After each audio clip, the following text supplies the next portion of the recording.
And it's 7 o'clock in the UK, it's 11 a.m. in LA. Now, why is that important? Well, tonight, this is the first live Act on This video broadcast, which is going to be international. Tonight, we're going to be talking all about identity, image, how you can bring your uniqueness to a casting to give you that edge that's going to make you stand out and make you memorable. The absolute guru on this, who is joining me tonight, is none other than Sam Christensen. If you've watched the preview, you will know a little bit about him already. But Sam, welcome to the broadcast. Thanks so much for joining us.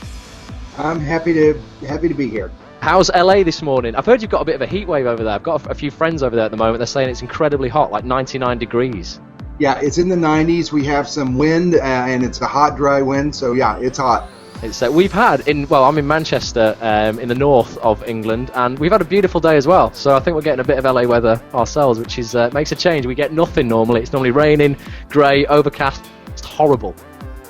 The last time I was in London was a heat wave. It was actually over 100 degrees in London that summer I was there. So it can get hot there too. That is rare. We don't get that often, Sam. We don't get that often at all. Guys, welcome to this broadcast. Anyway, hopefully we are coming through loud and clear. You can see us, you can hear us. The way this is going to work, hopefully people are used to these broadcasts now. If you're joining us for the first time, the way this works is, well, it doesn't work unless you get involved, basically. The way you can do that, if you're watching this broadcast on the Act on This website, you will see just above me, you'll see a Twitter button. If you want to get involved tonight, ask Sam any questions at all as we go along, you can do that by tweeting us them live. It's at Act on This TV, but basically click on that button. If you're not signed into Twitter, it will ask you to sign in. If you are signed into Twitter, you'll see a little Twitter box and you can tweet us your questions as we go along. I promise you we will answer everything that we can. We're going to be broadcasting for around about 1 hour this evening, so tweet us, let me know straight away if you can hear us, if everything's coming through loud and clear. And if you do tweet us tonight, we are going to be drawing at the end of this broadcast, we're going to be drawing one lucky tweeter at random to win a 12-month premium subscription to Casting Networks UK. If you joined us on our last broadcast with Dan and Martin from Casting Networks UK, you will know all about it. It's one of the sort of most revolutionary casting systems that we've ever seen. It's becoming massive with casting directors in the UK. It's similar to, I don't want to compare it to Spotlight, it's a completely different beast really, but if you're familiar with the way Spotlight works, it works in a similar way, but casting directors are going crazy for it because it makes their job a lot easier. So you're going to find that a lot more castings that are coming out from here onwards are going to be exclusive to Casting Networks because casting directors love the software that provides them with. Sam, do you use Casting Networks in America? Have you heard of it? Obviously, they're big in Hollywood. Oh yeah, definitely. There are 4 or 5 of them that sort of kind of innovate on top of each other and get better and better. So yeah, and exactly. I mean, anything that makes the casting directors work more efficient so they can see more, know more people is obviously good for everybody, and that thing of getting it out and doing all that from your computer and managing career is a valuable thing. When I started, that wasn't there. People ran around and delivered pictures by hand. Wow. I mean, I've been speaking to a few casting directors who said they remember when everything was faxed. There was nothing, obviously, no email back then, but delivering things by hand. Even before that, they knocking on the door with the picture in hand. Wow. Okay. Well, yeah, times have moved on. What I'm going to do, guys, I'm just going to show you, for those who aren't familiar with Casting Networks, because I promised our friends at Casting Networks, big shout out to Marielle and Martin and Dan and everybody there. I'm just going to share my screen with you and just show you my Casting Networks profile, just so I can show you a couple of things that Casting Networks do differently to any other service that's out there. If I share this, you should be able to see my Casting Networks profile. Photographs are a little bit bare at the moment, I'm afraid. I've having some new headshots done, and I've only got one through, so I need to get some smiley ones done. But the way Casting Networks, your resume or your CV actually works on Casting Networks is a little bit different to how it works on other platforms. You'll see that next to each of my credits, have a little play button. So rather than just uploading your entire show reel to Casting Networks, or as you would do with other services, you can do that. You'll see here, over here, we've got show reel and voice reel, video reel and voice reel. But you can actually add just individual credits, clips to your credits. So we go Emmerdale. Okay, so I'm just going to click on that. And then that will bring up just my Emmerdale clips. So when you're submitting yourself for jobs through casting networks, rather than asking a casting director to sift through 5 minutes of footage to look for something that's suitable, if I was going for another doctor role, for instance, I've got a doctor role that I played here. You can just attach that clip and make it very easy for them to see what you like. There's loads and loads of other features. That's just something that I like about it. But if you check out the live broadcast recording section on actonthis.tv, you can see the broadcast we did last time with Dan and Martin. We take you through absolutely everything. It's a free service, but there is a premium side to it as well. And we will be giving away at the end of this broadcast an unlimited media profile for 12 months, which is worth £100. So get tweeting, and we will draw a winner at random at the end of this. Right. So Sam, what we're going to do then? Let's have a look. I'm just going to get on Twitter, make sure we are being seen. Yep, Claire Cameron says, hearing you loud and clear. Una Love is here. Una actually made me aware of your work, Sam, so big shout out to Una. Haley Cartwright's here. Mike FC, hello Mike. So we are coming through loud and clear. Keep tweeting, guys, and we're going to go to a Twitter question and answer session in just a few minutes' time. But Sam, let's just get a little bit more knowledge on you, because I was just saying before we went live how much you've done in your career. You did so much before I was even born. But just give us a little bit of background on how you got into the industry. You've been working in Hollywood for over 40 years. Yeah, and I started actually in New York. I wanted to be a Broadway producer. I wanted to produce Shakespeare, actually, for the audiences in New York. That was my study. Ended up in New York, and then a casting job led me to the West Coast, where I was going to be for 6 weeks. And 38 years later, I haven't. I'm still unpacking. So, wow, I've got some facts here. I'm going to read them out, Sam, because if you read them out, people might think that you've got a big head, but you haven't. You're not showing off. Listen to some of the things Sam has done. Let me just qualify how qualified he is to speak to us tonight. So Sam has been an independent casting director. Sam, you are responsible for casting the most popular small screen series of all time, which was MASH. I used to love MASH. I remember watching it as a kid. What was it like working on such a huge show? It was a great experience. I mean, there were incredible writers who adapted it from the film to television, and then of course the cast everybody knows, Alan Alda leading it. And the great thing about it, as I mentioned to you earlier, was that it was a wonderful show. The scripts were exciting. They were interested in having the best young actors, and I sort of had an expertise in the younger actors. And also there was this dedication to ending a war. And so there was this drive not only to make a great show, but to have an impact. And it was exciting to be part of that. So, wow, absolutely, yeah. I mean, that in itself is such an achievement. But you then went on to, you were the first casting director, actually, to be given front title billing on a major Hollywood feature film, which was the MGM film Coma. You did several motion pictures after that, The Champ, the cult classic Clash of the Titans. You also cast Broadway tours, TV series, pilots, other miniseries. And you did that all by 1982. And I was born in 1982. So you've done all that before I was even born. You then moved from casting to become a personal manager. Tell us a little bit about this. This is fascinating. Give us some gossip, Sam. You were Jean-Claude Van Damme's personal manager, amongst others, but what was it like managing such big names? Well, it was fun. I did it primarily because MASH was coming to an end, and I knew that I would never have another opportunity quite like that. And I finished off with a mini-series called Jonestown, the Guyana Massacre, that won a lot of Emmys, and I just thought I was at a point that I needed to shift. The things I loved about casting most was not the deal making and the scheduling. It was helping the actors get ready for the maximum kind of callback they could do. So I thought management was a natural kind of thing, and I was lucky to be involved in some careers. Jean-Claude really was just a guy who'd hit Hollywood looking for a way to create a martial arts starring career, and my partner Tom and I were involved in the very beginnings of that and getting that set up. A wonderful actor named Brian Mitchell, who went on to a giant Broadway career that's gone on and on, was a client of ours as well. Rita Wilson, who is also known as Mrs. Tom Hanks. Wow. And just exciting. It was fun. It was a lot of fun being that involved on a daily basis with getting folks prepped and out to do their best. Absolutely, and then the natural progression from there. Obviously, you enjoyed so much, helping actors get ready and stuff. You then went on to co-found the Actors Center of Los Angeles, which was only a multi-million-dollar, 18,000 square foot facility serving the whole west coast of LA, in the acting community. So it was there you started work, I guess, on what we're going to talk about tonight, which is your life's work really for the last 25 years, the Sam Christensen process, which you term as an authenticity definition system.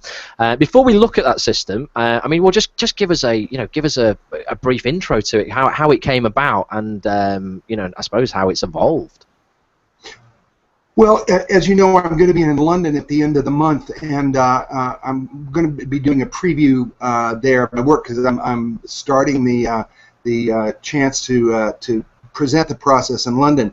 And in that preview, I tell a kind of personal story about my very, very good friend of mine, an actor who was about to quit after a pretty successful decade career in which he'd never had to do anything but act. He never had to be a waiter or a taxi driver, anything. And yet he was about to quit over not being able to deliver on that just be yourself direction that often follows, like there's no acting improvement that needs to happen, you just need some individualization. And my friend Chad was about to chuck, maybe that's an American expression, but was about to give up a wonderful career because he kept getting this critique, your performance was great, just be more yourself. And I realized from all my work with actors that how often that direction is given and how misunderstood it is. And that just planted this seed in my mind that I had to figure out a way to balance between the need for great craftsmanship, which is obvious, and then this thing of personalizing that craftsmanship to your own version. So that's kind of how the system got stimulated and born. How it was born, absolutely, and obviously, that's evolved over the last 25 years. As you said, you're bringing this system to the UK later this month. This is how I found out about it. I'll say big shout out to Una, who's watching tonight. She sort of brought this to my attention. You're doing a free preview evening at the Actors Temple, in London, on May the 26th. How do people kind of get involved with that? We're going to have a look at the process, obviously, in detail in a second, but just so that people know, how they get involved with that. If they want to, it's very easy to just go to my website, which is just samchristensen.com, and then /London /. And if they go there, it'll give them the details about it, time and all that, and the opportunity to make a reservation. And hopefully I'll see a lot of actors from the UK and be able to kind of tell my story.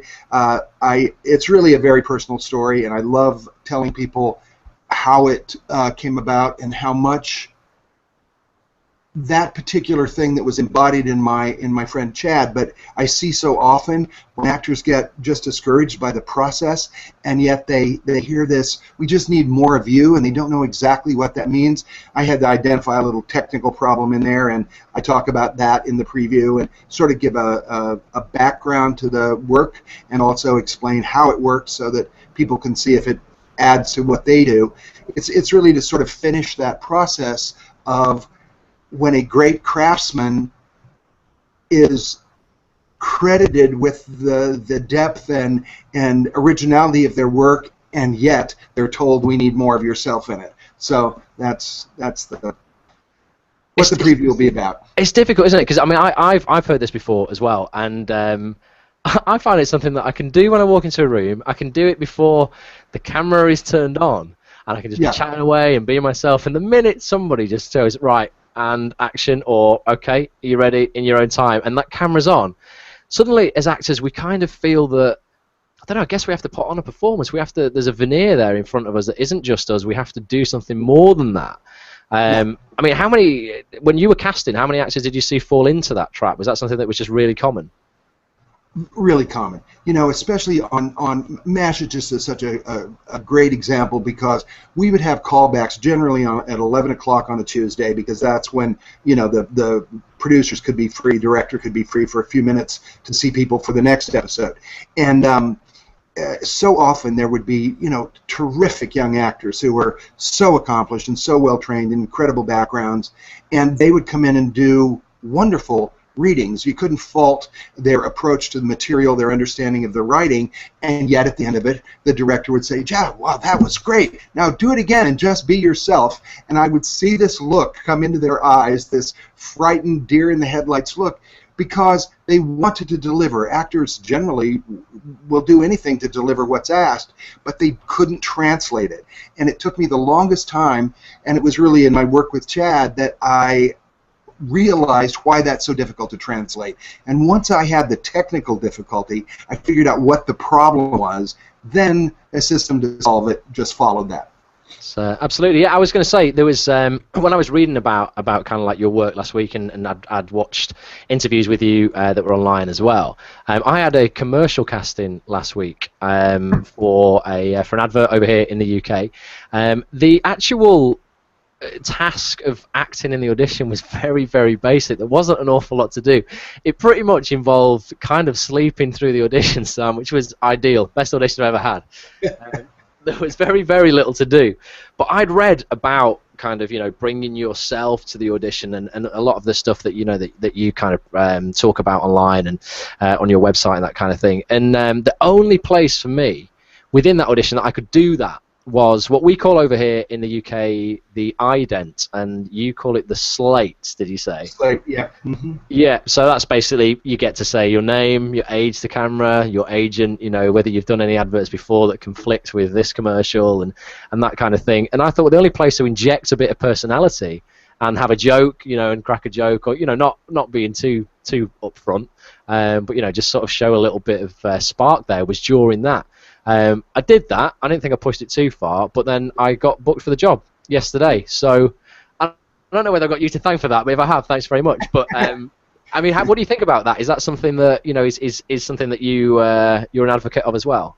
Well, yeah, but with this qualification. What that moment allows you to do, and as you say in the slates, the idents, it's so brief, and sometimes they don't even give you the chance to say anything but agent and age and name. But whenever you've got that moment that you can throw in a sentence, obviously your instinct was, I want them to see a little of me, I want to ease up out of this before I do my sleep audition, and I want to give them a chance to see something, because obviously sleeping, they're just going to see a guy sleeping.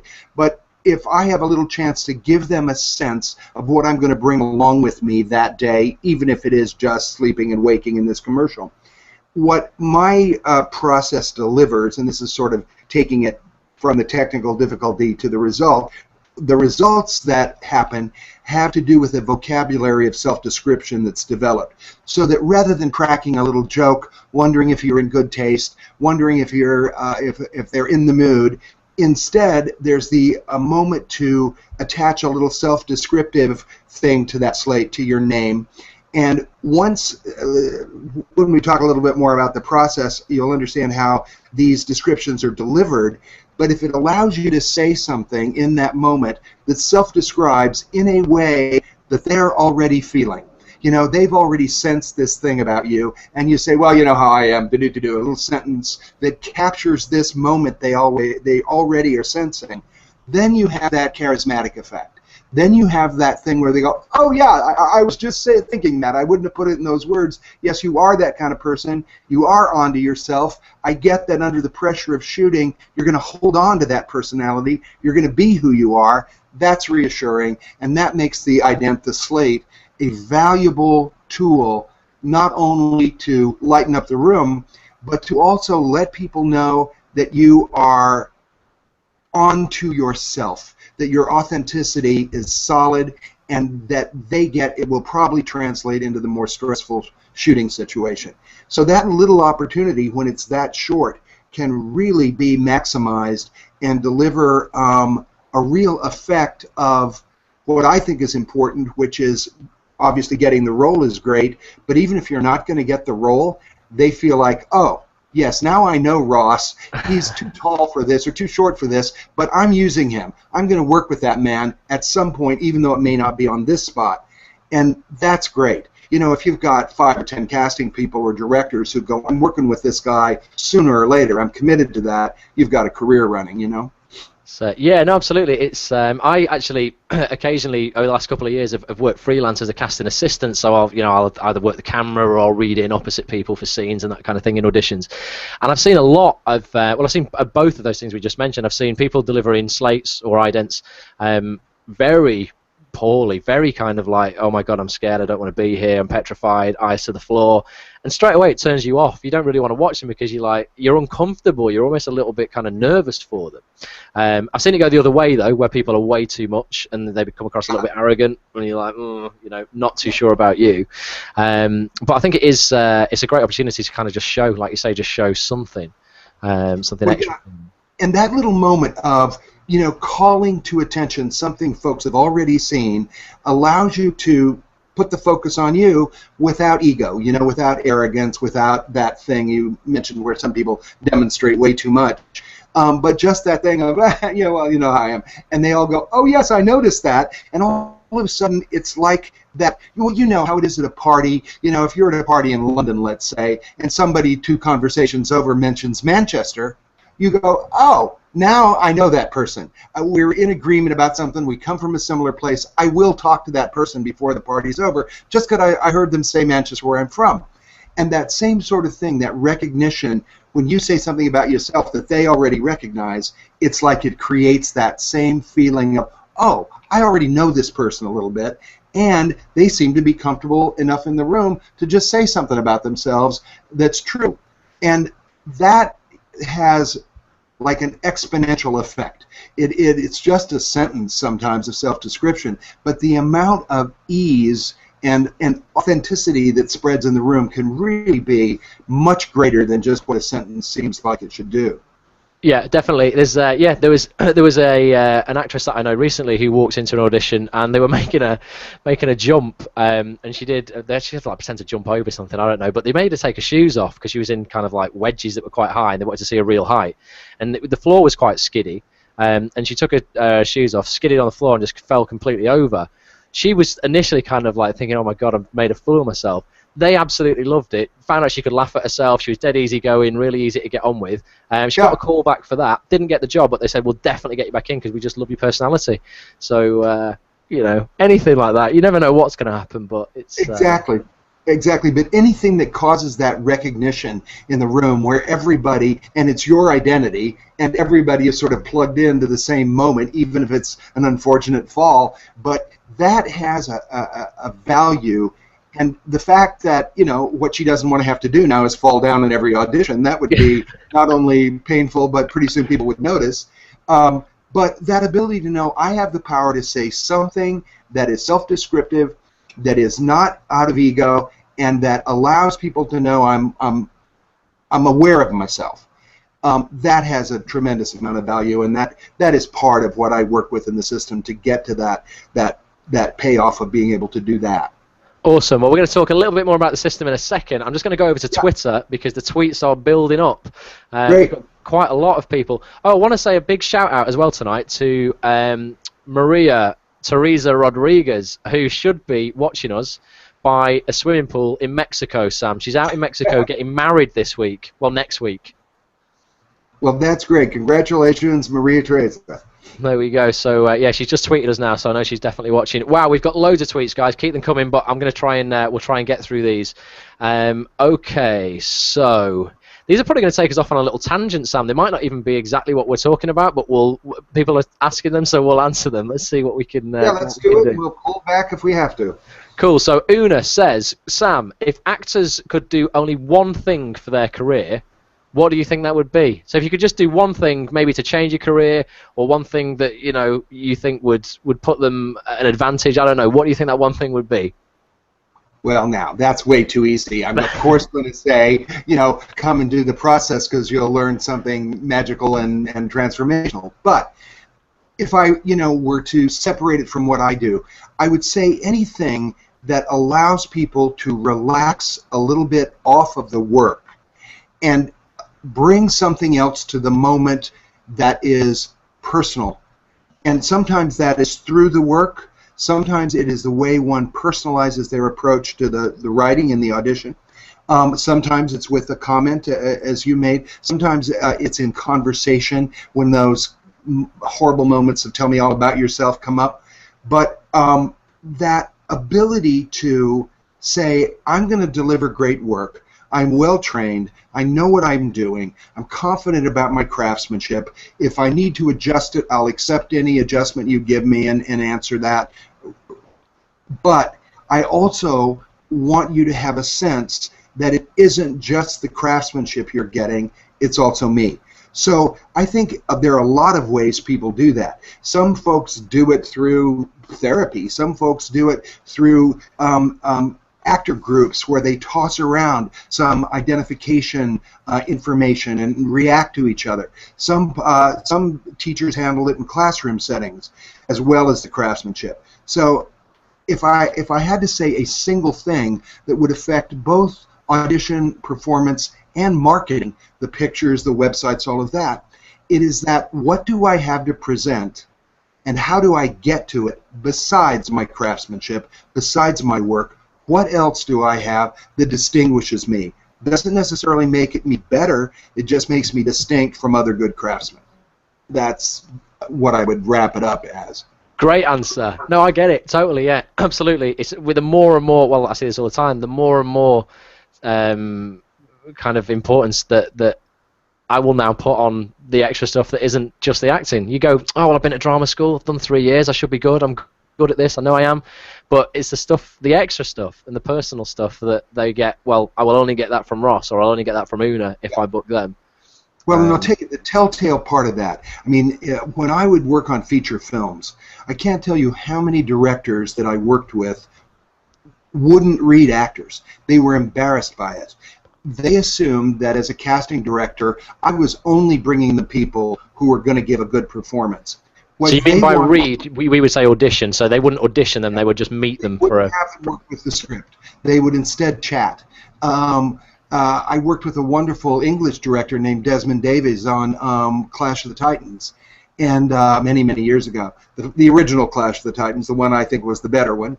And Mr. Davies surprised me when I worked with him by not wanting to read with the young, you know, Clash of Titans had a bevy of incredible English talent in it, Lord Olivier and Maggie Smith, I mean, incredible people, wonderful script by Beverly Cross. And when Desmond was meeting the young Americans that were going to play the leading roles, and we ended by using a wonderful English actress named Judy Bowker instead of an American girl, but when we were casting those two parts and he was meeting these young people, I was surprised he did not want to hear them read the lines. He wanted to meet them. He assumed I was bringing him good actors. He wanted to know what else he was getting besides the acting, because he knew it was going to be a 6-month shoot all over the Mediterranean, and he knew that their personalities were ultimately going to carry it more than their reading of the lines. So very often on that callback level, that's what's being cast, is not how well you audition, how well you read, but who you are. And that's the part I think people neglect in favor of getting their craftsmanship up to the competitive level. Definitely. Could not agree more. So, Una, hopefully that has helped you. Definitely. Keep the questions coming. Thank you for everything. You're a doll. Okay, so we'll just go take these in order. Mike FC says, what does Sam think the ideal show reel should be in length? And what format should it take? I'm guessing nowadays everything should just be online, Sam, in terms of, you know, video rather than sending anything on DVDs or anything like that. Just like, and I was impressed with that site where it allowed you to tag individual clips. That was great. I don't know that anybody in America is doing that, although they may be. I love that. But sometimes people want to see your reel. They want to see the whole clip reel. Now, I can't, I don't know what UK standards are, but what I advise people is that it ought to operate in these ways: 90 seconds to 2 minutes. I liken it to a trailer, the coming attractions for a movie. You know, they'll sell a $100 million movie on a 90-second trailer, and very successfully. And the whole psychology of a trailer, when the people, and I know folks who cut them, the whole psychology of that is to say, we don't have to respect chronology. We don't have to respect content of scenes. We're giving people story highlights that will engage them and allow them to fill in the blanks. So very often what actors will do is go, well, I have to put the front of the scene on or they won't understand what the scene's about. They don't want to understand what the scene's about, otherwise they would see the movie you were in or the TV show you were in. What they want to see is a sense of you. So if people begin to cut with that in mind, I am showing highlights of me. What my reel ought to do is not be a cavalcade of my acting skills. It isn't a lifetime achievement film. It is instead a teaser. It ought to cause people to want to see more of me, not to feel that they've seen everything. So very often actors are cutting because they want all their talents to show and all of their work to be there and people to understand the context of the scenes. Instead, what should happen after I've watched a reel is, I want them in the office now. Now I want to meet more. I'm teased. I want more instead of I've seen it all. Does that Yeah, help? definitely. It's about maybe not showing them everything, because I think as actors we're very tempted to go, I'll make a 5-minute reel and I'll show you me in all different walks of life, different emotions, different characters. But I completely agree. Perfectly logical. It feels like, well, this is my chance to show people the full breadth of my work. But it really needs instead to say, I'll show you more. This should tease you to want more. I'm happy to come in and show you much more. Yeah, definitely. So it's I hope that answers your question, Mike FC. Big shout out to Tim Paley, Haley Cartwright. They're just saying hello. Thanks very much, Claire Cameron. Thanks for joining us. Peter Greenall, Sasha Borg. They're all saying they're loving it, Sam. So you're very popular. That's nice. Great. This is a question. Right, Peter's asked a question here that I've also had tonight. Well, from about 4 or 5 people. I know Christine Dalby, I think, Christine Dalby's asked this as well. Quite a few people on the broadcast tonight have asked this. What is the was that the question? Yeah. What is the worst mistake you see people making in auditions? What do you think is the most common, I guess? That underlying attitude of I have to prove myself. You know, when people come in with that little bit of desperation, unfortunately, no actor, even ones who are acting all the time, get the chance to act as much as they'd like. You know, if you're working, you're waiting for your scene. If you're not working, you're waiting for your audition. Nobody gets to act. People should be acting all day. And so consequently, the audition gets this load. This is my chance to act. I can prove everything in these 3 minutes. And casting directors, I think there's a little psychological thing I want to add here because I learned it as a casting director. It's a disappointing life in a certain way because casting directors get to say no all the time.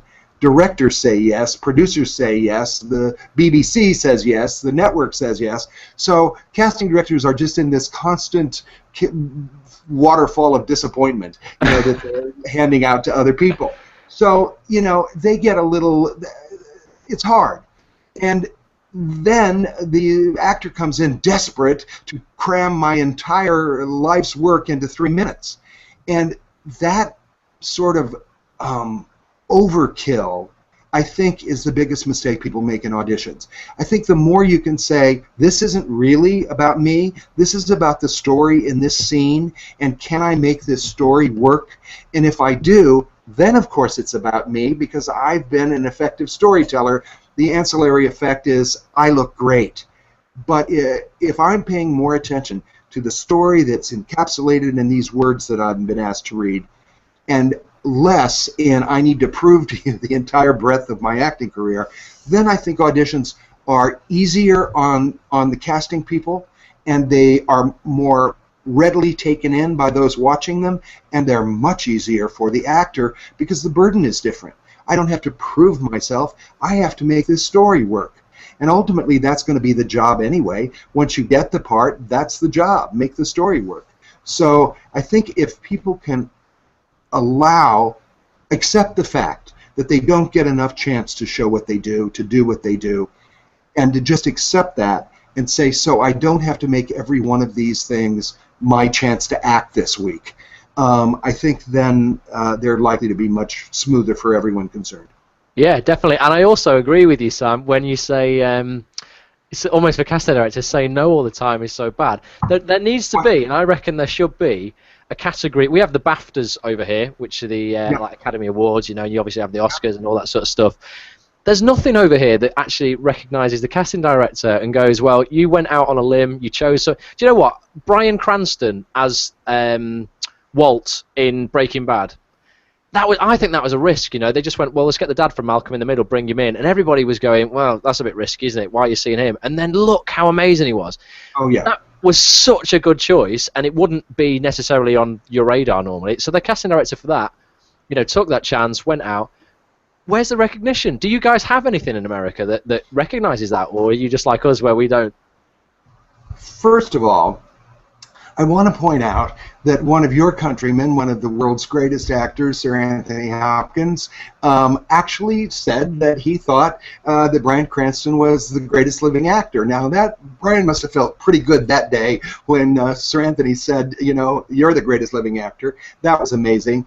And also in the things that Sir Anthony said, he mentioned that. He said, whoever made this choice, and however this choice happened, they recognized something in Cranston that allowed them to take that chance. And I think it's very true. There's been a movement here for a long time to get an Academy Award category for casting. And eventually I think that will happen. It took a long, long time for certain other of the disciplines to get recognized, and I think casting will. And especially because it's become more and more and more important. It used to be that casting was done on television off something called TVQ, the relative importance and viewership, almost like equivalent to a Twitter following, what it used to be. And that was who was picked in the starring roles, and then all the other parts were played by working actors.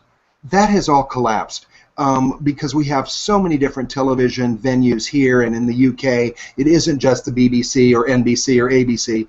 It's so many different people producing and creating wonderful television that I think casting is done much more now on the credibility of a given performer in a part. They don't need to bring audience with them. And I think in feature films, while the bigger films still obviously are cast with stars, I think more and more the popularity of that second strata on down to independent films, from the medium range studio films on down, there's a much greater emphasis on casting the right person rather than the person who sells tickets. And that is a boon to every actor, because the chance to go in and do good work and to make a signature is greater. The chance that that will pay off in something is much greater than it was when I began in Hollywood many years ago, where it was really, if one of three networks recognized you, then you were in. If they didn't recognize you, you had to wait till they did. And that was really difficult to get to the point that anybody knew your name. Today, it's much different. And we owe that to sort of the wonderful television that's done off-network. So, yeah, absolutely. Well, hopefully the casting directors will get recognised one day and they'll get their own awards, definitely. Right, we got so many Twitter questions, Sam. Let's have a look. We'll be here for about 8 hours, I think, but I'm going to try and roll a lot of these into one. Let's have a look. You've got a lot of people here as well, Sam, you know, saying, when you've been to London, can you come to Manchester? There's loads of people going, don't go to London, come up north. So, well, I'll tell you.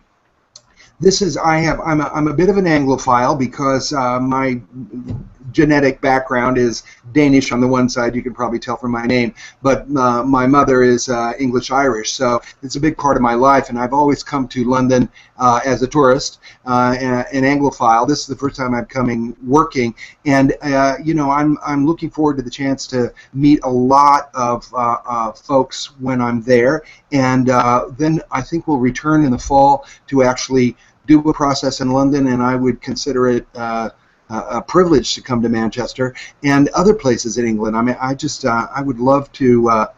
I think that, you know, there's no one doing what I do here, and this is supposed to be the movie and television capital of the world. You know, that is certainly in dispute anymore, but So I suspect there's no one doing quite what I do there, and I would love to come and fill that gap because I love coming to the UK. So it'd be great. Welcome anytime. Come and visit us. I'll make you a cup of tea. Be very British, Sam. Definitely. Well, I hope we can do this again if the Twitter stuff after I've been in England and I have a better sense of your compatriots, then perhaps we can do this again sometime. Definitely. Well, we've got literally, I mean, this is like one of the biggest responses. I've had the cast of Downton Abbey on one of these broadcasts before, and the Twitter hasn't going quite as mad for that, so you're obviously very popular, Sam. Okay, if I can... was Maggie there? Oh, unfortunately, well, no, Maggie, I don't know if she even has a computer, bless her, but I don't know. No. I'm sure she probably has, but, you know, she's old school. Let's have a look. Right, what I'm going to do, I'm going to leave Twitter for a minute because I just want to ask. I'm going to let those build up. There's at least another, God, I don't know how many questions on there, but we'll come back to those in a second. All right. We mentioned before, I want to talk about the process a little bit more just to give people a bit more of an insight. You were saying that when you're bringing that personal touch to your audition, you need to recognize what that is, I guess, first of all. And for me, when I left drama school, I found that very difficult to actually work out what I was, because it's very tempting as an actor to go, well, I'm trained, I'm good, I think I can do this, I could maybe do that, I want to do that, and that's not always realistic. You will be seen by other people as something that maybe you don't recognize even in yourself. So I noticed after a couple of years when I kept getting cast as doctors and policemen and like professional people like that, that was probably kind of my niche, and I don't need to shy away from that. I know if I go for a role, and there's good roles as doctors and policemen and that kind of thing. There's a lot of police dramas in the UK. There's a lot of, you know, hospital dramas and things like that. Some really good roles for that. I thought, right, well, I can capitalize on that, and I know kind of what I do well. But it took a long time. How do you think? I don't know, how does that come about, or how would you kind of advise people to find that stuff out about themselves, that, you know, quicker, I guess, or to recognize what they are faster and not try and play against their type as opposed to prove a point to go, look, I can act? Yeah. Well, I have to give you a slightly detailed answer here. First of all, this burden, you know, hits you when you're coming out of drama school and you're 20 or 21 or 24. You know, I mean, everybody's putting together a personality at that time, any person. So now the pressure is on to be yourself, and who knows who you are at 22. It's a mystery. But the other issue really is this, I think. We get a little confused between these sort of casting frames we're put in, these boxes, young doctor, young professional, police lieutenant, whatever those things are, that people seem to lean toward with you. You know, pretty quickly you figure that out. You go, well, I really don't see myself quite like that, but I guess they do, and that's okay. I can go in, they're good parts, I know how to do it. But the more subtle issue, we talked a little about this yesterday in the taster we did, is when you actually are up for that role and you're sitting with 4 or 5 other young men that look rather like you because they all fit the same thing. They may or may not think so themselves, but they're all there and they're called in because they seem to fit. So now you look down the line of these other 4 or 5 young men and you say, well, I've seen that one on 2 shows. He's really good. And this one I went to drama school with, and he was beating me out for parts. And now what am I supposed to do? Out-act these guys? And you realize I can hold my own. I'll go in and do a great performance, but I'm not going to out-act these other guys. They're going to go in and do great performances too. So now the issue has changed. We all look alike. We're all called back, so we're qualified for the role. The casting directors determined our skills are up to it. So now what's the issue? What do I do? So this is where I discovered the technical problem. This whole issue of being yourself, compounded by being young perhaps, but for anybody of any age, it's compounded by the fact that our identities on the interior are a little different than what is exported outside. And everybody's had that experience where someone has said, you know what I love about you? You are so da-da-da-da. And you've gone, really? You think You go, what? Do I do that? Yeah. And then you've said to a friend, you know, that guy said I was da-da-da-da, isn't that weird? And your friend says, oh, I've known you 10 years, you've always been da-da-da-da. And then you go, there seems to be a whole conspiracy here of people holding some thought. Or the converse, sometimes we say, well, you know how da-da-da-da I am. And someone else goes, no, I really hadn't noticed. And you become aware that some of what we know about ourselves isn't perceived the same outside. So when somebody says just be yourself, What they really should be saying is, be the you that I perceive you to be. In which case the actor would go, okay, I'll probably do that. What is the you perceive me to be? So that's really what my work is about, is let's find out what's going on outside. It isn't that that's right, it's just there, and a lot of people share it. There's almost 7 billion of us on the planet now. Everybody's on the outside of you. So I start there. What's going on the outside? A lot of it you could predict. There may be some of those da-da-da-das I mentioned. And then in the next part of the process, I work privately with people to go, okay, what's your side of it? Where do you feel these things you're in agreement? Which ones were surprising? Some of them may even fall in the category of, I don't want to be that way. I went to therapy to fix it. I don't want people perceiving that. Yeah. But what's going on up there? And then how do I coordinate it with what I know about myself? And that's the identity that I get to about 2/3 of the way through the process, is what is the actual public identity that honors my interior knowledge of myself, but also honors this stuff other folks are seeing. How do I put this together into, a united identity? Because it's that I have to take pictures of. It's that I have to introduce in the idents. It's that I have to bring to my roles. And ultimately, that's my favorite part of the work, is giving people a vocabulary that allows them to go access those particulars of themselves. Because directors are always saying to you, Ross, I love what you're doing, I think but show me an edge here, take a risk for me, will you? And of course actors go, I'd love to. What risk do you want me to take? What you're really being asked there is, take something I already believe about you and take it to a more extreme version. Show me a more extreme version of something already operating. So that's my favorite part of the work I did, is providing actors with actual named locations so that they can go, oh, folks recognize that I'm smart. Okay, good. I'm being asked for an edge now. Oh, if I take smart all the way to its most positive thing, well, then I'm scintillating. That might be an interesting rehearsal choice. Or if I take smart all the way to the negative end, then I'm a know-it-all, and that might be an interesting rehearsal choice. And the great thing about honest personal choices is you can't go wrong. Even if you make a choice the director doesn't like, they'll say to you, that was weird, that was just plain weird, but it was brave, do something else. You've succeeded. You've made a brave personal choice. It may not be the right one, but at least you aren't, because usually if you don't have a place to go, when somebody says make a brave choice, you just speak louder. When you really make a scintillating approach to the role, the director will go, no, not quite what I had in mind, but that was really interesting. Show me something else. Then you're a player. And that's what I love most. When I turn people out of this process, and I know on set they're going to be one of those people who are facile with signature choices as quickly as directors demand them, then I know I've succeeded. That's what I love most.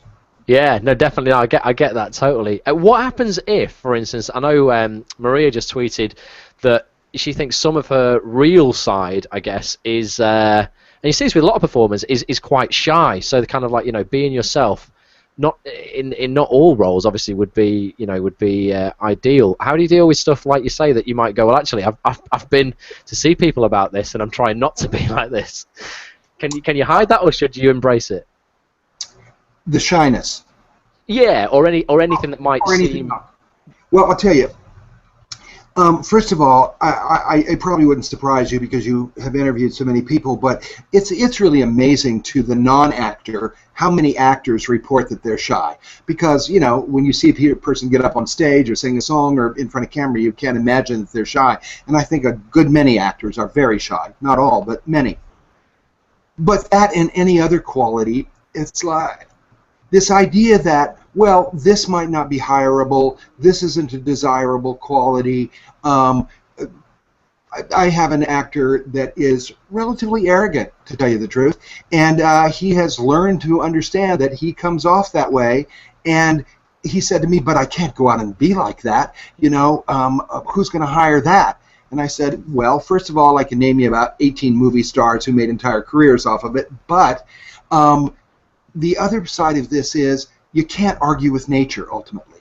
when you are trying to tuck something in or hide it, obviously we all make little appropriate social adjustments. We aren't the same way with our friends at the bar that we are the next day at church, but it's just a gradation. Outside of that, I don't think you can argue with nature. Then you're falsifying, and you feel it, and you're watching for something to leak out, and it just becomes somebody trying to manage a room. And I don't think there's anything more uncomfortable for anybody than that, because you know somebody is trying to manage your impression, and you don't know why, and you wonder if there's really something. I think you just go out and own it, buy it. I think you've got to solve that technical problem of how are things reading differently, perhaps, to me than they might be outside. That's why the process is there. But I think ultimately, the more we own what we have become by nature and by environment, the more we're individual, and the more chance that our work is going to be signature. Yeah, and I guess in a way, if you embrace the fact, you go, okay, well, I might be a little bit shy or whatever, but you acknowledge that as opposed to hiding away from it. In a roundabout way, you end up becoming more confident in who you are, which will kind of eradicate that shyness, but it's there if you need to use it for a role, I suppose. Well, yeah, and or if you're loud, or if you are over-articulate, or any of the things that various ones of us are, the more you can say to somebody in the room, well, you know, I'm a little over-articulate. And somebody says, I noticed that, and then all of a sudden there's that community of agreement. You're willing to be yourself, you're onto yourself. All of this other stuff of what's actually going on in the room is erased. Now we can get down to the real work of getting to know each other and assessing the story and the talent. All of that other stuff of trying to be, you know, actors will say, well, if I know what they want, I'll do that. And I always say to them, they don't know what they want. They don't know any more than you do. They're looking at the same lines you are. What they want is for somebody to come in and bring a life to those words, and you don't have any life to bring to it except the one God gave you. Identify that, be willing to be it fully, be willing to be it in its extremes, and then you are taking the raw material that nature gives you and using it to tell the story. And I think that's ultimately what acting is about. Awesome. Yeah, no, definitely. It's a fantastic answer. Let's we'll talk about more of the process in a sec, Sam. Let's just go back over to Twitter because I'm getting snowed under here. I've got to answer Peter's question because he's asked this twice now. I've noticed this twice. We're going a little bit off on tangents again, but let's do this. He says, Sam, I want to up my game to get a bigger agent for higher profile castings and potentially movies. What do you think he can do to maybe tempt agents, or is it? I don't know if there's anything that kind of, you know, anything that you can think of that, you know, that would gain him a bit of interest. I'm going to give Peter the same answer in a different version. I think ultimately, as casting directors are looking in that final callback process for the individual, why this person for this role opposed to that. The agent is just looking at that from the other side. How do I send in people that I know? I mean, agents are not going to take on well, some may, but most agents are not going to take on bad actors. They're going to take people that are trained and qualified and do good work. So then, if I've got three of you, for example, Ross, if I've got, because I don't know what Peter's type is, but if I've got three young guys, you know, early 30s, play professionals, this kind of thing, I've got, and you're interviewing with me, and I'm an echelon up, I'm a higher placed agent somehow, and you come in, the first thing I'm going to say to you is, you know, you're pretty normal looking, I've got four of you already, I can't get them as much work as I'd like, so even though I respect your resume, but I can't take you on at this point because I can't get work for the guys who are your doubles. That's that moment where you have to say, I understand you have people my height, my look, my age, but you don't have me. And it isn't that I'm a better actor than them, that may or may not be so, but here's the ways that I'm individual. Here are the kinds of things about me that I bring to an audition. And then to be able to describe those in words, because words are what travels everything, then that interview begins to have that sense of authenticity and charisma. The agent sitting there going, oh, this person is not only a qualified actor, I'm looking at their resume, they're worth representing, but I get how to contrast them from the other folks that resemble them, which gives me two things. A way to sell them within the agency, because that's very often the problem of how to convince the other colleagues that this person should be signed.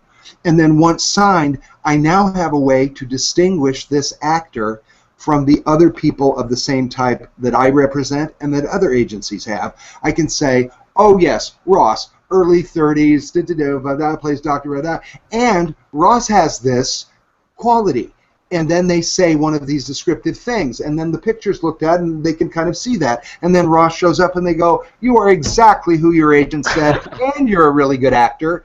Then all of a sudden, there's a level of recognition that can't be achieved any other way except by being able to say these self-descriptive things that allow people to go, oh, this guy gets who he is. I bet he's going to deliver that when I send him out. Because, the agent's ultimate game is, I've got to know that either you book jobs or you create relationships that will turn into booking jobs. That's why I want to represent you.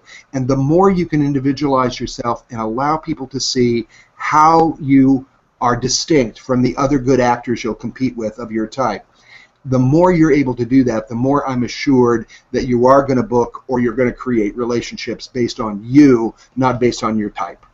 There we go. Awesome answer. Hopefully, Peter, that's helped you. Definitely, it makes so much sense, Sam. Everything that you're saying, this is one of these moments where you go, "Oh God, yeah." But for 10 years of my career, I've gone, not really kind of focused on that really, where I should probably focus so much more on this side as opposed to just being a better actor. We go to classes every week, do all this sort of, work on the craft, but I just kind of have ridden, I guess, taking it for granted that I come across quite charismatic, I'm likable and, people want to work with me, but it's never something that I've consciously, until I went to that casting last week and I made a conscious decision and I got booked. Ultimately, the acting wasn't really probably a question because it was pretty much sleeping, waking up, and all that sort of stuff. But it was the way you did that.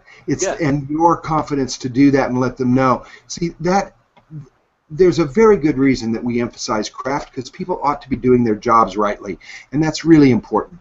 But ultimately, when you get to that level of craftsmanship where now I'm maintaining, now I'm making those subtle improvements. I'm in class not to learn to act, I'm in class to learn those little subtle improvements I can make, then the issue is now not craftsmanship anymore. The issue is the same as why you select a particular attorney. If you're going into some legal setting and you meet 3 different attorneys, hopefully they're all qualified. Ultimately, you're going to pick the attorney with whom you have a personal bond.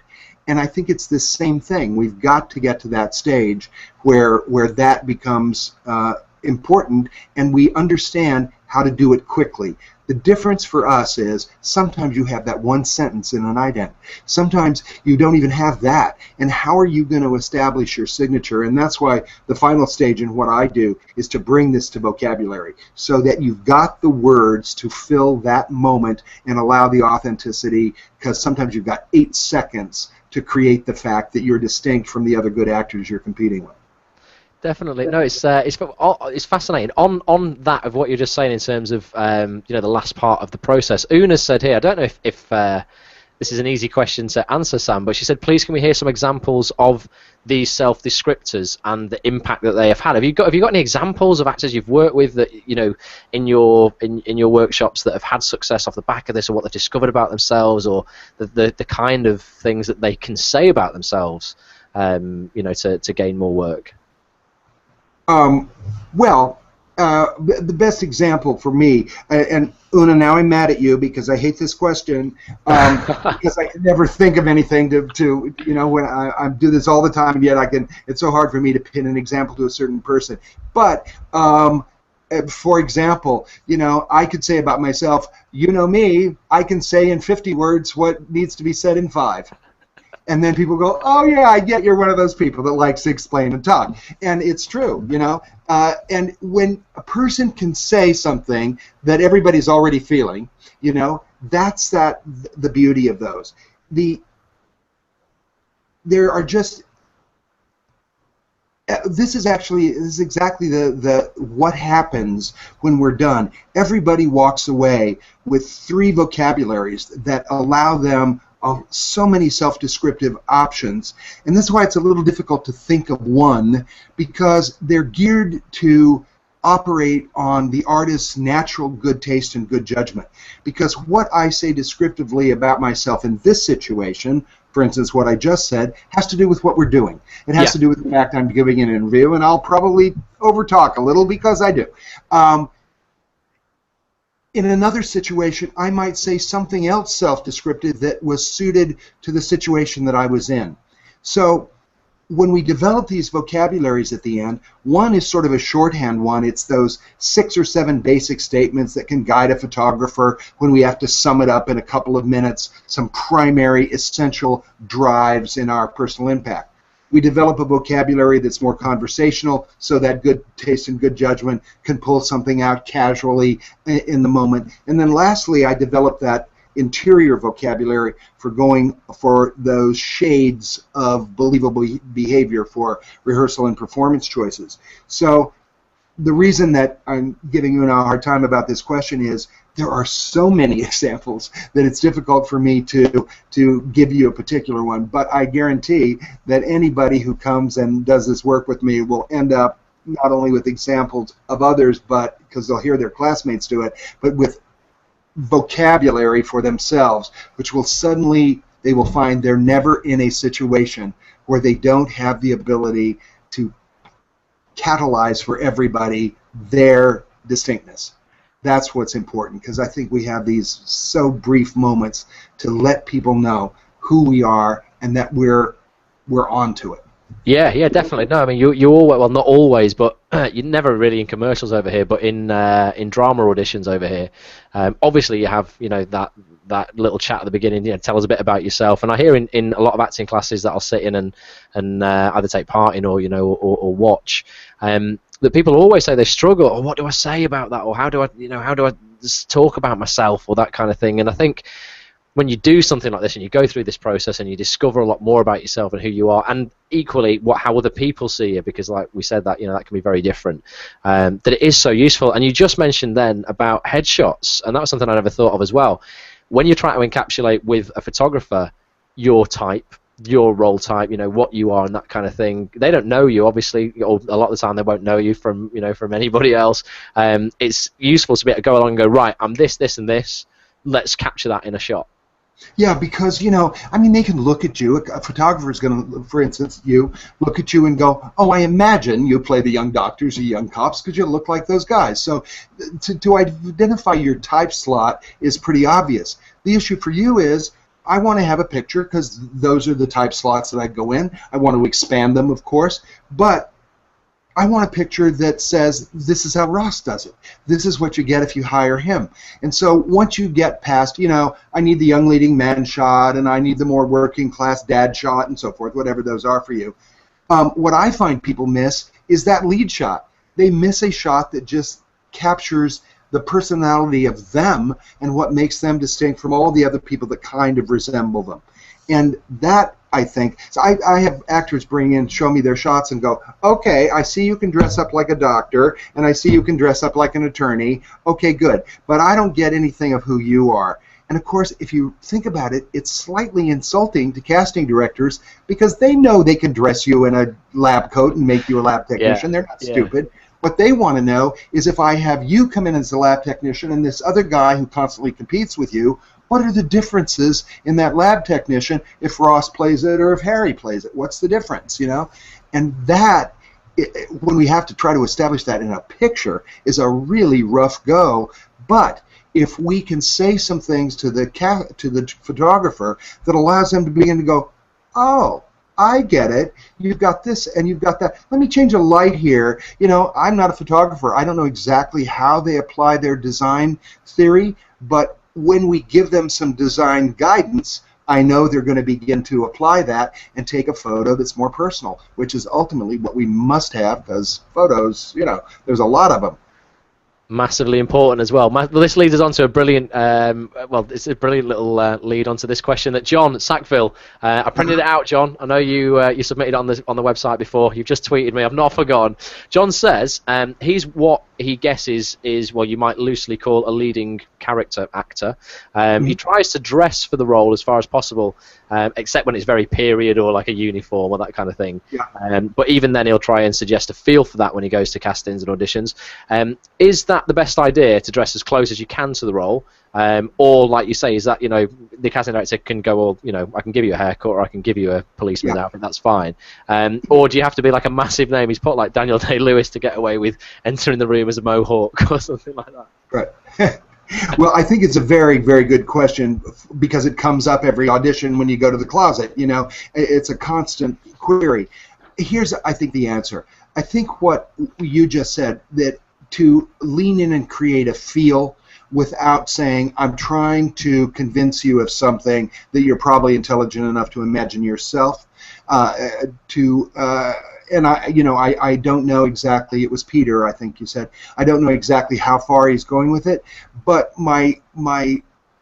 and again, UK standards may be slightly different than ours, but in general, I think with creative people who are storytellers and imaginers by profession, all of us in this business, that a subtle suggestion is probably more effective than something that is less subtle and more forced.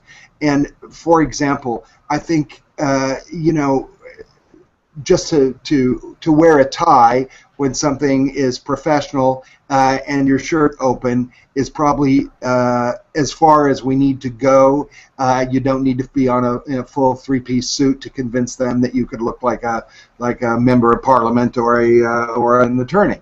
And I can remember very often. I remember so distinctly a girl once who came in for a play I was casting. It was a revival of Cat on the Hot Tin Roof, and she came in her slip, like in her slip, like Elizabeth Taylor, and it was so wildly inappropriate. And the director just said to her, "I know we can give you a slip. This is weird. This is an office. I want to see you, And she really felt that, and I could just see crestfallen. She thought she'd made a good decision. She thought she was helping. But the reality is we are imaginers by profession. So I think the more we trust that, and the more we go in and say, the issue is less can I dress up like this part, the issue is more what the part becomes. I often lean back to something I pulled from Lord Olivier's autobiography, of which there are 2 volumes. And he says in a place in the book that it took him 30 years to learn that it was not what he had to become to play the role. It was what the role became because he played it. And I think that's such valuable advice to a question like this. It's not what I have to do to convince you I can do this. It is what this role is going to become when I'm doing it that's the issue here. And I think that's my best answer for Peter. Yeah, definitely. Hopefully, for John, that's hopefully that's answered your question there. Sorry. Definitely. Sorry. No problem. Let's have a look. Right, I've got some others that were emailed through to me that I'm going to... We've already been going, guys, for an hour and 7 minutes. We're going to cut it off for an hour and a half for you, Sam, otherwise you'll just be here all day. But we will definitely do a part 2 of this when you've been to London, and we'll check in with you and how that went. Christine Dalby email. Oh, sorry, were you going to say something then? No, I said I'd love to. I'd love to be back. It's definitely more than welcome. So Christine says... this is a bit of a personal question for you, Sam. Well, not personal, but if there was one show or film that you could have cast, what would it be? What would you have and what would you have done differently as well if it was you who had cast it? Have you got any examples of that where you think people have made great choices or bad choices or something you would have loved to have been involved with? I would love to have cast an American television show called The Wire. Oh, yeah. Yeah, The Wire is brilliant. I would love to have cast it, and I don't think I could have done nearly as well as it was done, frankly. It was flawlessly cast, and with actors who I think stepped way beyond the choosing of them. You know, I mean, many of them UK actors who came and did extraordinarily convincing American work. I did not know Idris Elba was English until I looked him up. I was so convinced by his work as an American, and I think that show was important, and it influenced a lot of other television worldwide. And I think if you know, there are many things that I would say I would have enjoyed working on, but I think that would be the answer. Yeah, definitely. What about, I'll tell you what I loved when you're talking about English actors doing American work, and I had no idea as well, with a couple of actors in that. Homeland. Are you a fan of Homeland? Have you been watching that? Oh, yeah, yeah. I mean, in America, it's a really, really popular show, of course, you know. And, Damian Lewis doing the work that he's doing, you know, as an American. And Mandy Patinkin, who was somebody I've known for a long, long time. And I'm constantly intrigued by the deep, neurotic intellect that he amazing, churns up in his role. It's amazing, isn't it? Amazing. I love him. I love him. And it's also... Claire Danes is just sensational in it, and she's not an actress that I always recognized her as being a good young actress. She has captured some sort of torture in herself and lent it to that character so brilliantly.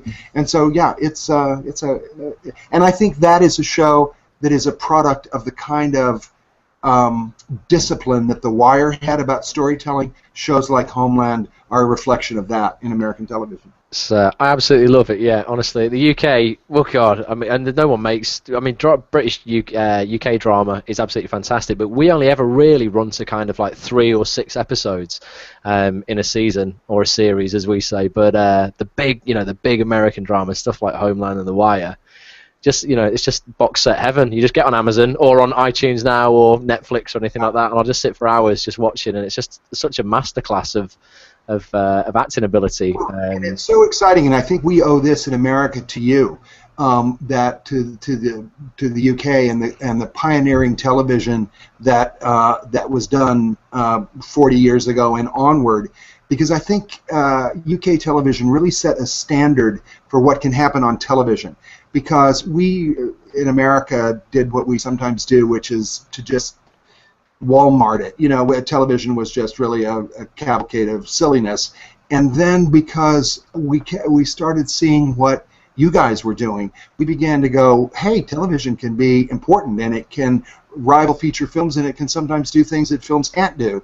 And American television got better, I think, because of British television. And I'm proud now of American TV, and from the Sopranos era onward, we began doing things that are just extraordinarily watchable and really make a difference. And I do think we owe that to the influence of British television.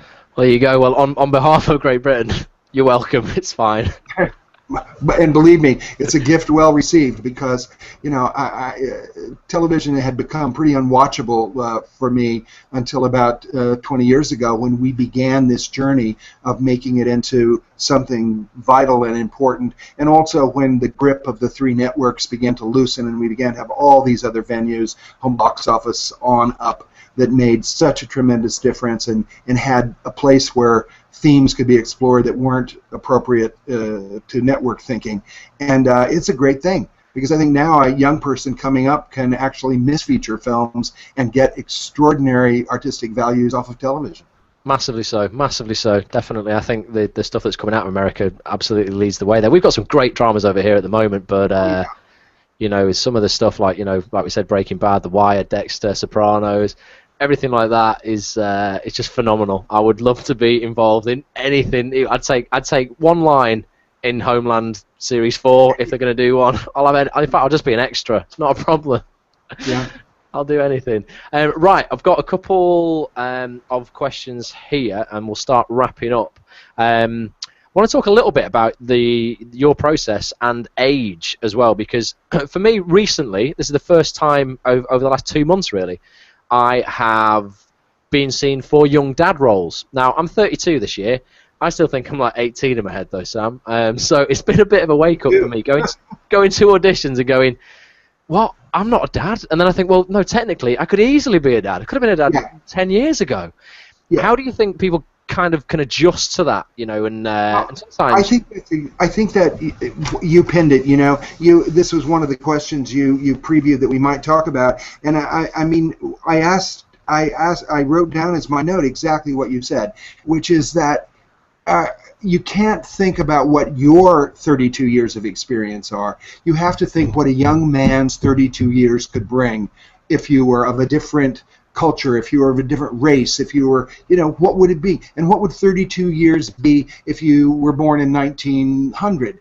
What would 32-year-old man have done? What are the possibilities? Because let's face it, you could have been a dad, or you could have been a soldier, or you could have been killed in a war, or you could have been a terrorist, there's a lot of things that people can do by the time they're 32. Yeah, definitely. I think that's the question you have to ask yourself is, okay, had I made that choice when I was 22? Were I a dad? What kind of dad would Ross be? How would that be? To my best of my imagination, I can't source it in reality, but I can source it in the way that I do other things. I mean, look at you, look at what you have invented and, out of your little studio. You've created something. I suspect you would have been that kind of dad. I suspect you would have been assembling things, erector sets with your little kids. I suspect that you would be teaching them how to use earplugs. It wouldn't be very much different. And I think that's the best that you can do. And then you go in and play. Now, the more important question, I think, is this whole issue of what we think our age is. People say this to me all the time, especially folks who play younger or play older. They consistently go in older or younger than they are. Yeah. And then, of course, they move into the next age range, and they're still on the younger end of it, because people who appear younger always do. That whole issue then becomes, how do I address this with the people who are going to cast me? What happens when somebody says, well, how old are you? And then they go, oh, well, I don't really want to tell them because, they see me as younger or older, whatever it is, or I don't want to tell them I'm really not a dad. What you say is, okay, here's the truth. I'm 32 years old. I am not a dad. What the industry seems to want to do with me is they see me slightly older, and it looks like they see me as a dad. I'm fine with that. What do you think? Because then you have been able to be honest in a room. You've said that the industry doesn't necessarily match what you honestly are, and you're fine with it. And what do you think? Because ultimately it's going to be what they think anyway. And I think that's the psychology of all these questions about age, about race, about type, all those things. Here's who I truly am. Here's what the industry sees. What do you want to do with the information? Because you're going to make the decision anyway. I think it's so valuable to be able to be honest in a room, to not have to say, falsify one's age or one's background or, lie that you are a dad. And I don't suppose you would do that. But that whole thing of I've got to fool them as opposed to say, here's the truth, but the industry and I have been conspiring on fooling everybody because they cast me as a dad all the time. I don't have any children. That way everything is covered. The truth, what the industry seems to be doing, and what they are going to do with you with that information. Definitely. And if you tell the truth, I love the fact that if you would tell the truth, you don't have to have a memory. You don't have to remember anything that you might have said. Oh, yeah, because it is so, remembering all those lines, what I've said here, what I've said there, is torture. And especially as you go on and develop these relationships, the little filing cabinet you have to keep of these different kinds of things you said, it's just too much work. Yeah, definitely, and it all comes down to honesty. I always just say, well, I have done in the auditions that I've been to for dads recently. I go, look, I'm not a dad, but I've got a nephew who's the age of the son that I would have in this show or whatever, and I'll play it with that kind of experience that I've got, because I think that's how I would be. Yeah. Exactly. Definitely. I think that's the interior work too. What kind of dad would I be? I suspect I'd be the similar guy to the non-dad that I am right now. Yeah, definitely. I'd be an amazing dad, Sam, I reckon. Maybe. That helps too. One day. Right, okay. We're going to have to kind of start wrapping up, guys. If you've got any last sort of minute things to tweet us as well, because we're going to be doing that draw in a minute for the Casting Networks UK 12-month premium subscription. It's worth £100. So get tweeting, and I'm going to get Sam to help me draw one at random in a minute. So, Sam, really important. Let's look at the work you're bringing over to the UK, when it's happening, how people can get involved. I guarantee a lot of people on this webinar are going to want to come and see you for the preview, and then hopefully want to get involved with the workshops you're doing. The preview is taking place on Monday, the 26th of May. It's 7 till 9 p.m. So the Actors Temple, which is 13 to 14 Warren Street in London. Now, if people want to book onto that preview, is that where they go to your website and they can do that from there? Just samchristensen.com/London/, and that will get them to a page that lays out details about the process and about and there's clicks on there to register for the preview, so we know who's coming, because I love to know who's coming a little bit, and then we'll be there and do that, and I'll be happy to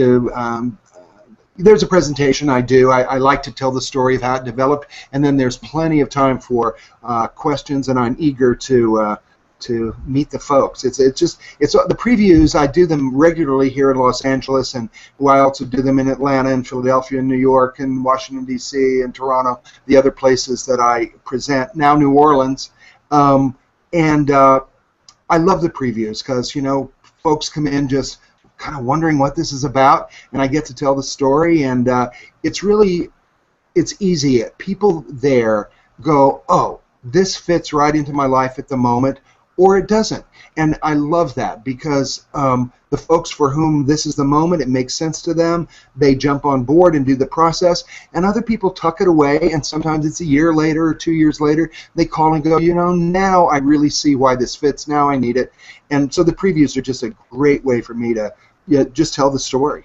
I love telling the story of it. Amazing, definitely. If I am around, I want to come and meet you in person anyway. But I'll definitely come down for that. You have got then the actual workshops that you do. If people want to actually book on and go through this process with you, they're taking place from Friday the 6th to Monday the 9th of June. Actually, that is inaccurate information. Oh God. Well, I'll tell you what. It appeared for a whole bunch of reasons that we were rushing it.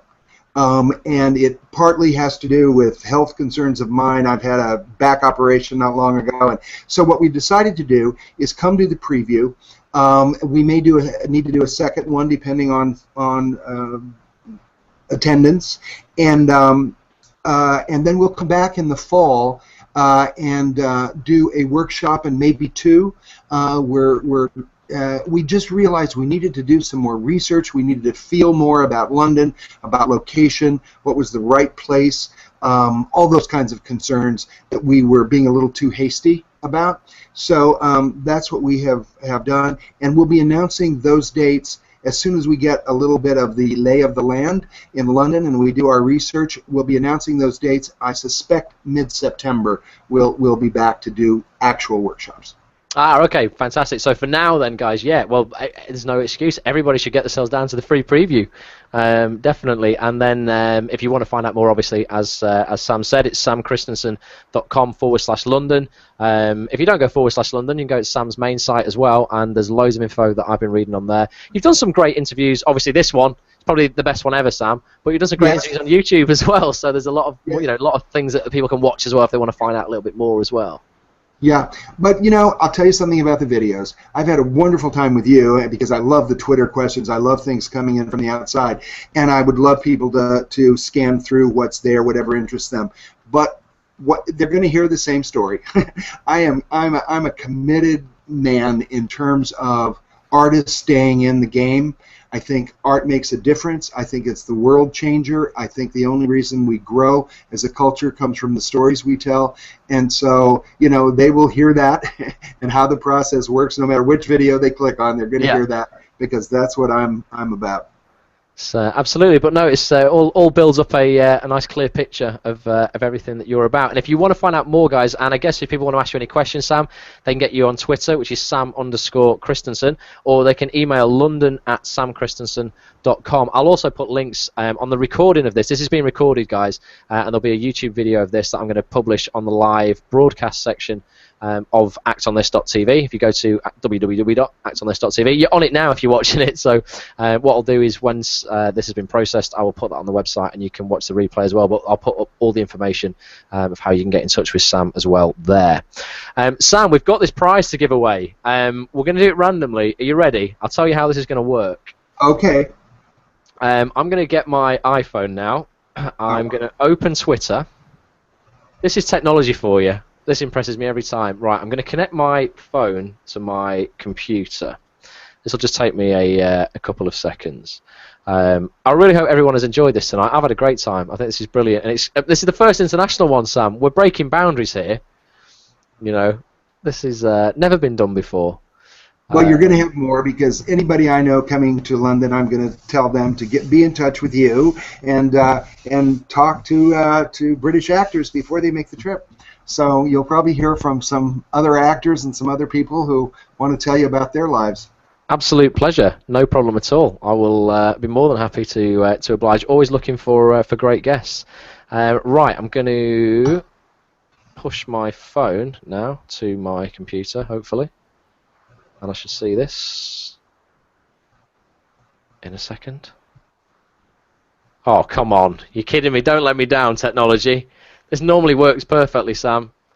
Well, I know we've got through all this time with me being a technical idiot, so, if we have one snafu... I know, you were good. You were really good. We didn't have any technical drama, really. Gosh, you walked me through it all. It's all right. No problem. Let me try it one more time. If not... Oh, guys, you have to just trust me, I think, because basically what I would normally do, Sam, is I would show my iPhone on the screen. I would show my iPhone screen on the broadcast so people would know that I'm not making it up. I then scroll down the Twitter feed. You shout stop. I put my finger on a random place, and whoever we land on wins the Casting Network subscription. Now, normally, I can show that, but my phone is just going, not going to show you that today. Well, I have an alternate suggestion. Oh, go on then. Run through them and pick the person. Oh, go on.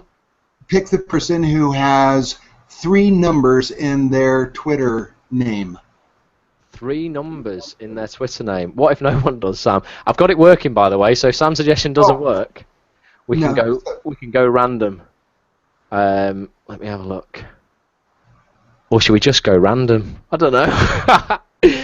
Is it working so you can do it the way you usually do? Yeah, it is now. Oh, yeah, let's do that. Let's do that. It was playing up, but it's doing that now. So should I close my eyes so I don't see who's going by and then just say stop? Yeah, good idea. Let me just get this ready so people can see it, so they know I'm 100% genuine. There's no competition fixing here. There's a whole scandal a few years ago in the UK, Sam, where people started fixing phone competitions on TV shows. No scandals, please. People got into a lot of trouble. Right, so let me share this. So, guys, you should see my Twitter now. Here we go. I'm just going to pull this up to the top. God, there's loads. Look at all these tweets. So, there we go. Una says, great, would love more guests from across the pond. There we go. Una's signed up to do the process with you, Sam. And so is Peter, I think. So they're both going to meet you later on this year. Okay, so there's absolutely loads of tweets. I'm going to just run down here, and you just shout stop at any time, and then I'll stop, and whoever it is will win. I'm going to look away from the screen. I can't see. So tell me when they're... Right, in 3, 2, 1, rolling now. Stop. Robert Williamson. Robert, you have just won, son. So there you go. He tweeted to everybody that there was a live broadcast going on tonight. So there we go. Robert, you have just won. Congratulations. In fact, let me give you a round of applause. I want to test these effects out. This is what I've not been utilising tonight, Sam. I could have been playing us some lovely sound effects. Well, I got a little look at Robert's picture when I came in. Congratulations, Robert. There we go. Congratulations, Robert. So, Robert, what's going to happen now is I will follow you on Twitter. I'm then going to direct message you. I'll get your email address, and then I will get the guys at Casting Networks to send you an email. If you've already got a free account on Casting Networks, they will upgrade it for 12 months for you. If you've not got an account at all, they'll get you to sign up, and they'll give you a premium one. It's worth £100. Hopefully, it will get you some acting work. So, congratulations. So that's it, guys. I'm just going to go back to Twitter, just get a little bit of feedback. Sam, I'm sure everybody's been loving it. Una attends everyone. You know Una. You know, if there's someone who deserves a Casting Networks profile for the proactiveness of your acting career, it's you. You know, I'll have a word one day and see if they can give you at least a taster. Maybe give you 3 months for free because you're dedicated. So Una says great advice on being yourself. Claire Cameron said it's so inspiring. Timely words for her. Thanks very much, Sam. Mike says it's been great. Thanks very much for doing this stuff. Great stuff. Peter's really thankful as well. He just booked on and paid for your course, Sam, so whenever the dates are fine with him, he's there. Christine Dalby, thanks for your honesty and openness. Fabulous broadcast. Looking forward to the next one already. Everybody has had a great time, basically. Cannot praise you enough. Thanks so much for coming on and joining us. Well, great. And I'll tell you what, when I get back and we do another broadcast in the summer before I come back in September, I'll have a giveaway for the broadcast we do then. Amazing. Yes, let's do that. That would be fantastic. All right, great. Definitely, let's do that. Well, guys, listen, it's 8:30 now. We've been on for an hour and a half, so that's going to be 12:30 where you are, Sam. What are you doing for the rest of the day? I'm going to have a little lunch, and then I have a bunch of appointments this afternoon with students, and we're moving through a process here, as we always are, always students, so I'll be doing the work I do this afternoon. Awesome. Well, keep up the good work. Guys, thanks so much for joining us tonight. Hope it's been really useful. If you want to find out more about Sam, as I say, I will put all the links on the recording page for this broadcast, but you go to www.samchristensen.com/London or email london@samchristensen.com. You can also follow him on Twitter @Sam_Christensen. Thanks so much for taking part. Keep an eye out on the website at actonthis.tv for our next live broadcast. I wish to God I could tell you who it was. It's an incredibly well-known UK actor. He's been in everything from Star Wars to a lot of stuff. I just can't really say, just in case anything. It's not going to go wrong. I know it isn't. Everything's kind of planned, but it's massive. It's going to be an incredible guest. Really, really looking forward to him. So keep an eye out for that. I'm going to email everybody about that closer to the time as well. Once again, just thanks. And if you're not a member of Act on This and you're watching this broadcast, get yourself over www.actonthis.tv. We're about to launch a brand new version of the site as well in June, which is bigger, better than ever. So it's a really exciting time to join. So come along, get involved in the forums, comment on all the articles and things on there, submit your own blog posts, just be part of the team. Thanks so much. Sam, once again, have a fantastic day, and I can't wait to catch up with you again for the second broadcast. And I'll see you in London. Awesome. I will, definitely. I will come to London. Everybody, get yourself down to London for the preview. Thanks so much. Okay, going to sign off now, guys, but thanks a lot, and I'll see you on the next broadcast. Bye for now.